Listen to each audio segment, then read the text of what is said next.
Have you ever found yourself in a new place, surrounded by new people, but still feeling a little empty inside? Like something's missing? That quiet ache for home, for the people, for the food, the smells, the sounds, and the comfort of what's familiar. That feeling has a name: homesickness. According to Google, homesickness is a feeling of distress and longing caused by being away from home and a familiar environment. And what does research show us about homesickness? Research shows us that international students are particularly vulnerable to homesickness.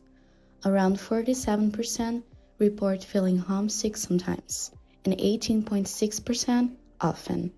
But the funny thing about homesickness is that can happen even if you are 30 minutes away from your home or family. So this can happen to literally anyone. The National Library of Medicine published a study indicating that 94% of college students felt homesick in their first semester. An additional report in 2019 from HSBC Financial Group indicated that international students felt homesick at least once a week during their experience. 43% of international students felt this way in their study abroad programming.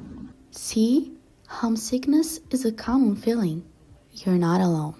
Everyone goes through these moments at least once, and it is completely normal. The good thing about it is that there are strategies that you can use to cope with that.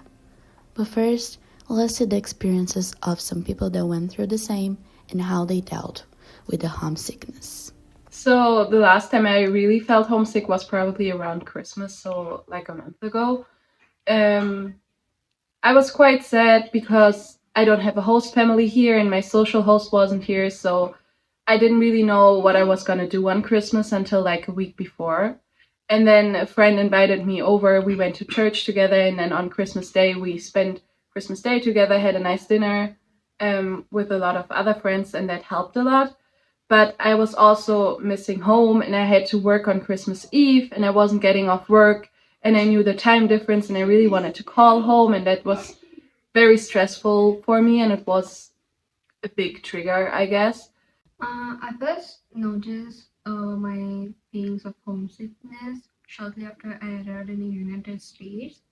Then whenever I feel like kind of lonely, I feel homesickness, especially when it's like holiday times. And recently I missed my mom because it's her birthday in November. I miss her so much, and in holidays time I miss my brother a lot because I used to celebrate with him. I would say since I'm older, I do have that family sickness, that homesickness, being away from family, because just as you get older, life's busy. Things come up, unexpected things happen.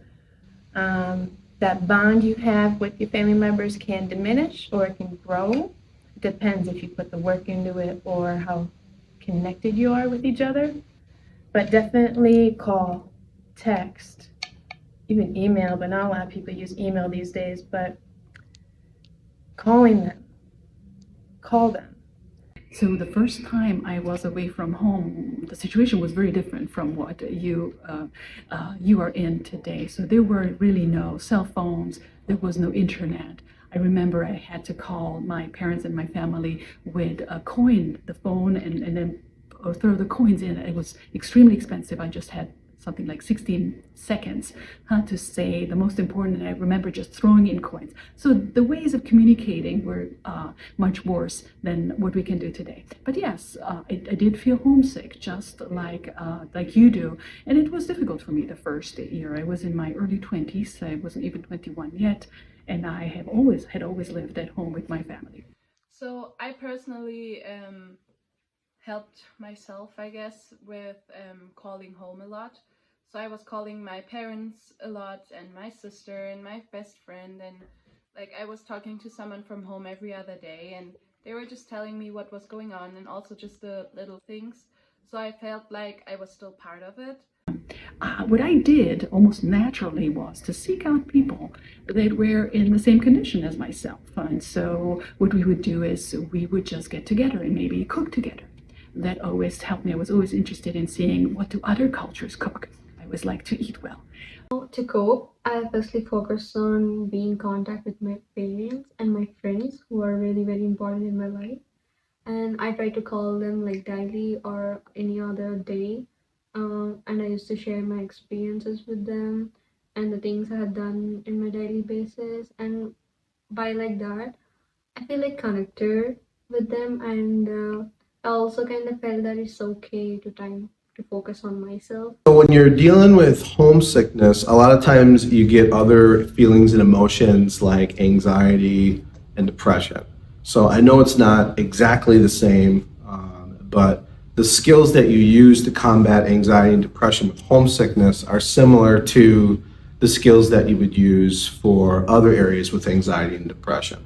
So you first want to conquer the basics. You know, are you drinking enough water? Are you hydrating? Are you eating regularly? Are you eating but it's all junk? So you want to, be reasonably healthy. You want to, if you normally work out, you should continue to work out. If you don't have enough time, at least do something. Go for a walk, go to the gym once in a while, right? You also want to make sure you are getting enough sleep. Too much sleep is no good. Not enough sleep's no good. You want to find what works for you. For me, it's about 7 hours a night. 8 is good, 6 is okay. Any less than 6, any more than 8, I feel off, right? Then you can move on to, if you're feeling homesick, everybody's got text and, Snapchat and Messenger and all kinds of ways, and email and Zoom and Teams to communicate with loved ones back home. But you also have to find out what works for you. What kind of coping skills do you have to implement to feel better? So sometimes when we're feeling down or anxious, everything in our body and our mind is going to say, stay here. Don't reach out to your friends. Don't go anywhere. Just stay alone. Oftentimes that has the opposite effect. It makes you feel even more worse. And so sometimes you have to fight back a little and you have to say, okay, well, what would I be doing if I felt better? So a lot of times we want to have the motivation to do something and then get up and do it. But sometimes we have to do it and then the motivation comes later. And that's a trick that you have to remember. Sometimes you're just not going to want to go to the gym, or you're not going to want to reach out and try to feel better. But instead, you have to do it anyways, and then you'll feel motivated later, and you'll thank yourself later. Outside of that, I'm thinking, and now I'm stuttering over my words here. There are things like, I do meditation, I practice mindfulness. Don't overthink it at first. If you like to read video games. There's a lot of things that you can do to feel better. We also have at the Tech, it's 100% free. We have mental health counseling, and it's in, used to be called counseling and advising, and now we're called advising, counseling, and career. So there's employment services, career counseling, drug and alcohol counseling, and mental health counseling. And mental health and drug and alcohol counseling are 100% free, and it's 100% confidential. Your instructors don't have to know, nobody has to know. It's just a place where you can get help. And if you don't need a ton of help, it's at least a place you can go to and talk about what's going on in your life without having to be judged, without having to wonder what that someone might be thinking negatively of you. And it's a private place where you can express how you feel. So I would encourage all the students to look into that as well.